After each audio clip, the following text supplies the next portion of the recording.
that are in the market trying to buy a home, trying to figure out what to do. Well, and figure out how do I get my house ready to sell? Yeah. Wow, that's overwhelming for a lot of people. Oh, it is. Let's give them some tips on what they can do. Hi, this is Cheryl Barton, and I'm with Heart of NWA, and today I'm interviewing Sarah Lynn from Leadership Legacy Realty. How are you doing, Cheryl? I'm doing well. Thank you for being here today. I'm so excited. Oh my goodness, this market, I'm just going to tell you, it's moving so fast What every do you got day. going? What have you heard? For right now, all of the buying and selling that's going to go on, looks like we're going to continue that trend for a while. So I'm very excited. It's good to see a market up and going. Last year, the pandemic, oh my goodness, it took a lot out of everybody and things kind of slowed down. And I think we're seeing on the backside of that, a lot of people, rushing to buy and sell and to take advantage of some things that they didn't get to do last year. Good. Well, I have noticed a lot of people selling, okay? If you run down any typical street in a neighborhood, you're going to see homes that for sale, that big for sale sign in the front yard. So I want to touch really quick, if you don't mind, if you and your audience have a chance, I'd like to talk just a few minutes about the things that can help you get the most from your investment. The biggest investment most of us will ever make. And it's true for me, my home, okay? If I'm going to put my home on the market, what can I do to get the most bang for the buck? Let's bring it. What are we getting? Bang for the buck. Let's get it. All right, so let's start with number one. So there's a couple of things that right off the bat, affect what you're going to get for your home. And that's price, location, and condition. Okay, so let's start with condition. I'm going to make it real fast because I know a lot of you are busy. Condition. Folks, one of the things that if you're looking to make the biggest bang for your buck, okay, and get the most out of your home, this investment that you've spent some money on, let's talk about some easy things. Number one, street appeal, okay? Landscaping makes a big deal, okay? It does. Now, you don't have to go and spend thousands, okay? But bushes and things that are neatly trimmed, okay? Colorful flowers, a porch or a patio that's cleaned, a garage door that is cleaned off. If you have vinyl siding or even, the hardy board or any of those things, making sure that it's cleaned, that it doesn't look like it's got mold and, mildew and dust and, yellow pollen on it. A little power washing would help a lot of people, it goes a long ways, yes. Mm-hmm. And another simple thing, yard mode. Okay. That is very simple, But if you've got trash and things out in your yard, that's not appealing to anybody. Nobody wants to do that. No. Second thing on the inside, a lot of us have that very much clutter mentality.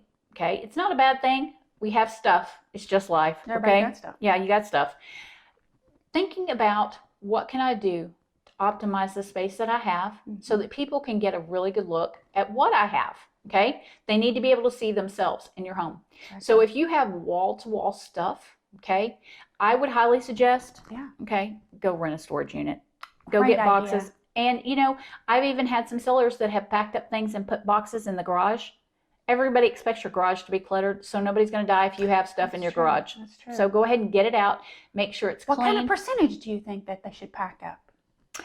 Most families, and this is honest, need to get rid of about 80% of their stuff. Wow, 80%. Wow. Yeah, because we're a society of things, okay? And things, for most people, represent wealth or comfort or whatever. But a lot of those things we don't use on a daily basis. They are literally dust catchers. So if you have things in your home that you're not using, things that are just taking up space because you wanted them, I would highly suggest you pack that up. The other thing we look at when we bring buyers through a home, what is the condition of the walls? What is the condition of the trim around the home? Is it filthy, dirty, black scuff? Do we have holes where animals have chewed things? Oh, sure. Some of those things. Chewed it, tore it up. Exactly. And then my all-time favorite, I'm just going to have to say, the smell. Ooh, something you wouldn't even think to put out on a list, but that should be right up at the number one. Okay. Wow, smell. That's very important. Yeah, because you would not believe how many people will walk into a house. The smell will be so overpowering. Okay, and I'm going to say this because I know it's offensive to some people. Okay, your potpourri that you sprayed all over the house to make it smell good. You have to understand that there are people out there that are allergic to those kinds of things. They're allergic to the cats. They're allergic to dogs. They're allergic to the potpourri. Just a clean, fresh, natural smell will do an amazing amount for what you can get out of a house. Okay. That's good advice. Then last but not least, we've talked a little bit on the program before about Zillow. Yes. Now, again, as I've said a million times, I use Zillow. I utilize that as a resource and a tool. It's very good to be able to look up some things. Last sold, how many days has it been on the market? How many times have things been listed? And I advertise with Zillow, so I'm a strong proponent of Zillow. But I think that we need to be careful when we look at that estimate, okay? Yeah. Because until you've had somebody come into your home and do a comparative market analysis, okay, it's really easy to get a skewed idea of what your home may be worth. So having a certified either appraiser come in and do an actual value estimation on your home, which they're the only ones that are allowed to do that, exactly. Or have a trusted real estate friend in the business or broker to come in and do what we call a comparative market analysis, to give you a good idea of where you should be listing your home. Now you'll notice the difference. An appraiser gives value, okay, because they're the only ones that are allowed to do that. We can give you an idea of where a home should be listed, where we think it might sell for. But ultimately, at the end of the day, the appraisers do the whole valuation. Okay, they're the ones that have the final say on how much a home is worth when it comes to buying and selling. But those are some things that you need to think about. And if you have a home that you've overpriced, so going back to where does price fit into all of this and how does it affect my time on market and getting the most I can out of my home.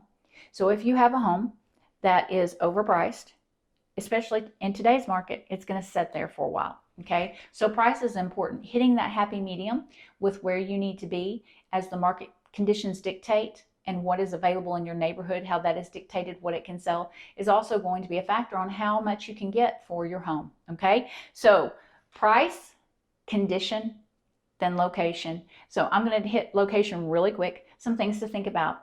If you are close to schools, neighborhood schools, if you are close to a busy street, if you're close to a landfill, if you're close to, whatever. Those are some things that you need to think about when you have someone come in and you discuss selling your home. Those are things that are going to affect what you're going to be able to get for your property at the time that you sell it. So that's it, Northwest Arkansas.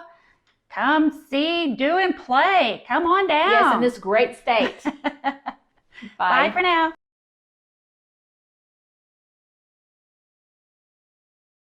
This is a simple video from me to you, straight from the heart. Thank you for joining me today.